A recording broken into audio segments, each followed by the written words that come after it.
Today in the Lefebvre HR and Employment Law podcast, we're discussing the Employment Appeal Tribunal's judgment in the case of Campbell and Sheffield Teaching North Hospital's NHS Foundation Trust, in which it was asked to consider whether an employer was liable for a racist comment made by one employee towards another in the context of a dispute about trade union business. While an employer will ordinarily be liable for its workers' discriminatory acts carried out in the course of their employment, there is a defence if the employer has taken all reasonable steps to prevent discrimination. In this case, a union representative was employed by an NHS trust, but was engaged full-time on union duties with the recognised trade union operating from an office on hospital grounds. A union member who worked for the trust as a domestic assistant was unhappy that although he had sought to leave the union, his member subscriptions were still being deducted from his pay. During his break, the domestic assistant visited the union's office, which was a few hundred metres away from the ward where he worked, to complain about these pay deductions and demand a refund of his overpaid dues. A heated discussion ensued, and in anger, the domestic assistant, who is white, made a racist comment towards the union rep, who is black. The union rep unsuccessfully brought race discrimination claims against both the trust and the domestic assistant. Although the Employment Tribunal found that the relevant racist comment had been made towards the union rep, it nevertheless held that the comment had not been made in the course of the domestic assistant's employment with the trust,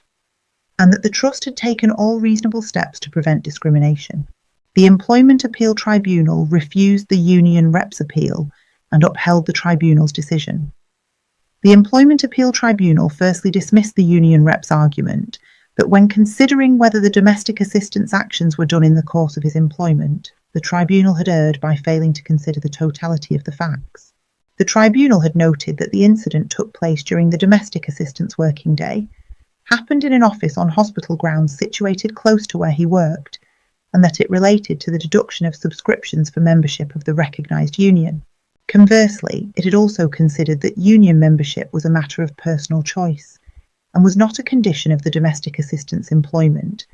and that the heated conversation in which the offending comment was made was between a trade union member and a union official, and related to trade union subscriptions. The tribunal had properly considered the whole factual context and balanced the factors for and against, before concluding that the domestic assistant's comment was not made in the course of his employment. The weight the tribunal had attributed to individual factors was preeminently a matter for the tribunal itself. Although not required to determine the point, the Employment Appeal Tribunal went on to express the view that the tribunal had also been entitled to conclude that the trust would likely succeed anyway in establishing it had taken all reasonable steps to prevent discrimination because it had covered dignity at work during the domestic assistant's induction, had assessed worker compliance with its dignity at work values during annual appraisals, had displayed posters around the workplace emphasising its dignity at work values, and required staff to undertake mandatory training on equality and dignity at work issues every 3 years. We'll look out for further episodes in this series to stay up to date on all things HR and employment law related.